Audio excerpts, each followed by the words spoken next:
This is a short video of how to make a simple drawstring bag. A lot of people are making these for the nurses and doctors at the hospitals at the moment and using them for their scrubs.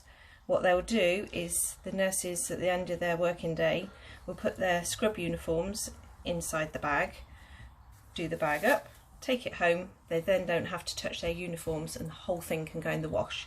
So if you are using these for that purpose, making them for that purpose, make sure that you use either 100% cotton or polycotton, and make sure that they're okay in a 60 degrees wash, because that's what they need to wash their uniforms at.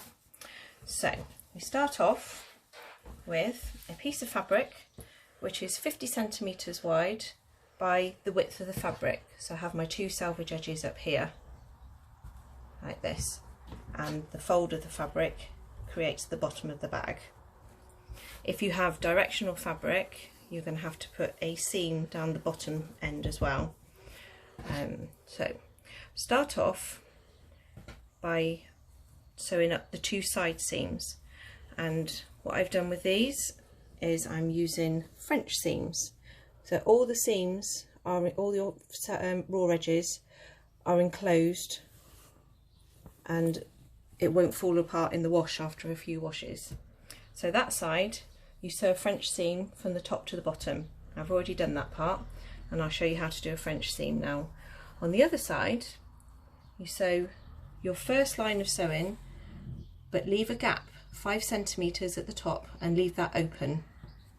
So if you come across to the sewing machine, what I've done here is I've done a line of sewing from the top to the bottom, a good back stitch at the top and a good back stitch at the bottom, and I've lined the edge of the foot here up to the edge of the fabric, and I've done a line of sewing all the way down, just straight stitch, that's all you need for this. And then come across to the ironing board. We then, oh, I forgot to say, that's wrong sides of fabric together. So for French seams you always start with the wrong side of your fabric together. You then turn this in the right way, the wrong way even, and just press that seam open, or just to one side like that. And then what you want to do is press this so that that seam ends up right on the edge, like so. There we go. Pop some pins in, and you're now going to sew another line of sewing, just a straight stitch from the top to the bottom down to that mark there where you left the 5 centimeter gap at the top, so don't go any further than there. So come across to the sewing machine.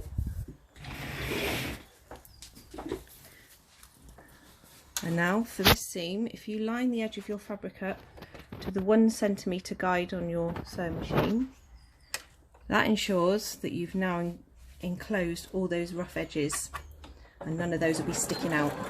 So do a good back stitch at the beginning.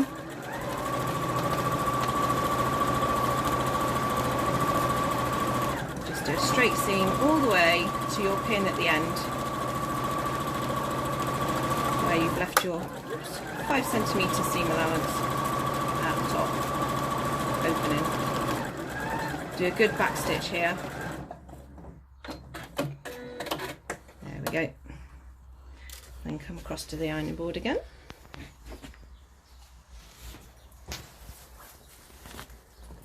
Turn that in the right way.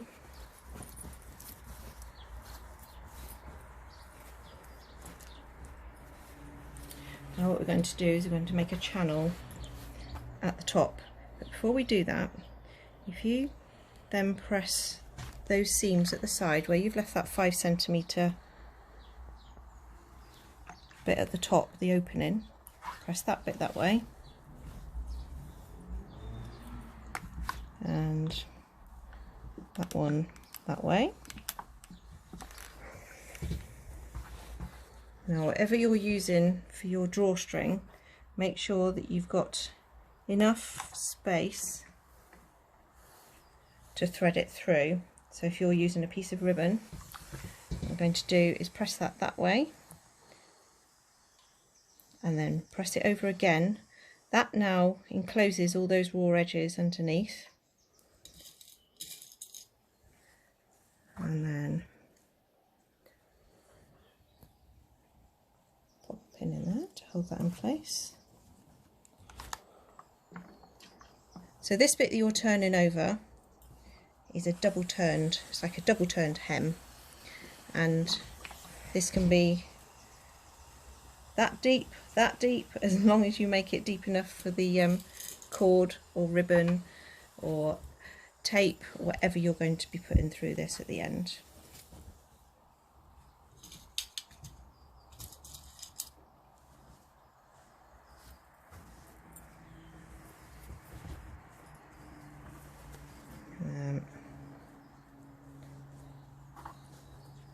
Press that over. I'm doing this very quickly, so it's probably not particularly neat.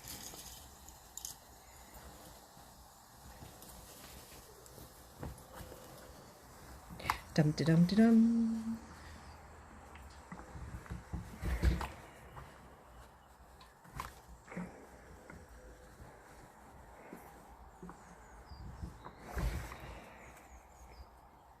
Pressing's so important in any sort of sewing. Makes things so much easier. Lots of pressing. We never do ironing, we press. There you go.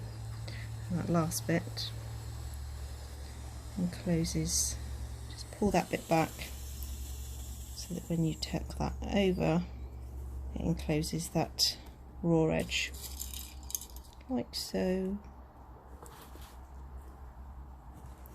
I'm using pins that I can iron over as well.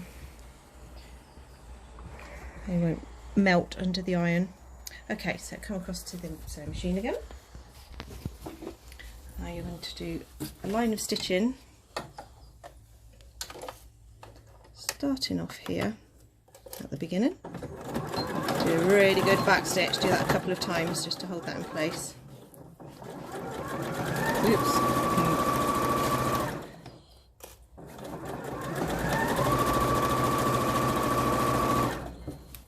Trying to do this really quickly, so it probably isn't my neatest sewing, as you can see, and sew that all the way around to the end, over the top of your lovely French seams at the side. Keep going right to the very end.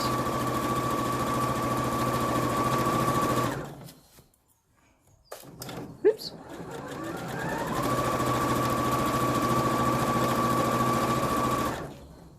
I don't know where that pin went.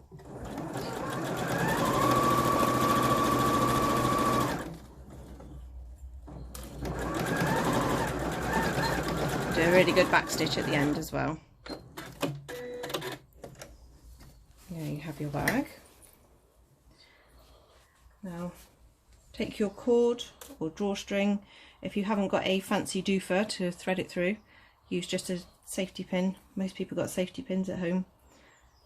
And thread that through all the way around. Pull that, keep pulling that through. Once you've got that through all the way, I'll show you on the one that's finished. To stop this ribbon or cord or whatever you've got to coming out, if you then do a stitch just down this bit here, it will then prevent this from pulling all the way through in the wash, even though it's tied. And that is your drawstring bag completed.